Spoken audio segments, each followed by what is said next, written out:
na leo nimekuja na mada moja tu kuongea na wanavyuo ambao yamkini wengine wapo vyuoni, wengine yamkini walishamaliza. Kwanza, chuo nafananishaga na maisha ya chuo. Maisha ya chuo nafananisha na bongo movie.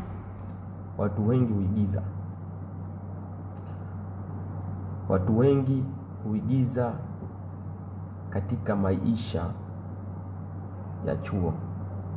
Yaani anaweza akachukua maisha ambayo sio halisia yake, akafanya kitu kwa sababu kaenda chuo kakuta watu wako hivi na yeye anaenda vile. Ndio maana unakuta wengi wanaharibikiwa wakiwa mavyuoni.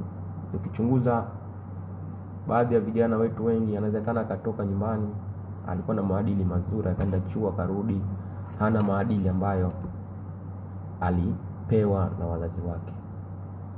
Awali ya yote, kitu cha kwanza ambacho naweza nikatazamisha kwa mwanachuo, ukienda chuoni unapomaliza usibaki na knowledge ile ya kwamba mimi nimesomea udaktari, mimi nimesomea uhasibu, mimi nimesomea walimu ili nikirudi mtaani niajiriwe kwa mwalimu au mhasibu au daktari. La, unaweza ukatoka chuoni ukawa umesomea walimu, ukasomea udaktari, ukaanza na maisha ya kuendesha bodaboda.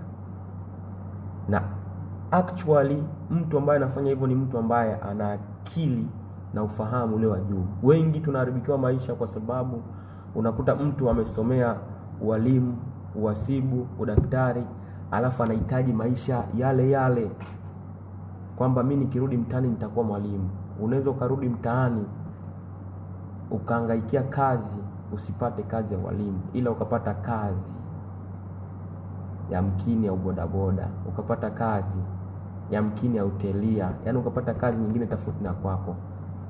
Usiache kazi, piga kazi. Usitegemee kile ulichokisomea kwamba ndio utakipata katika maisha. Kitu cha pili, taaluma sio kufaulu maisha. Hapo watu wenye elimu kumzidi wewe. Yaani taaluma sio kufaulu maisha. Taaluma sio kwamba ndio ushashinda maisha. Taaluma sio kwamba ndio ushatoboa. Kwa maana ya kwamba unaweza ukatoka ukaja ukajiaminisha kwamba mimi ni mtu pengine naweza nikafanisha pengine wewe ni mtu ambaye una madigrii zako,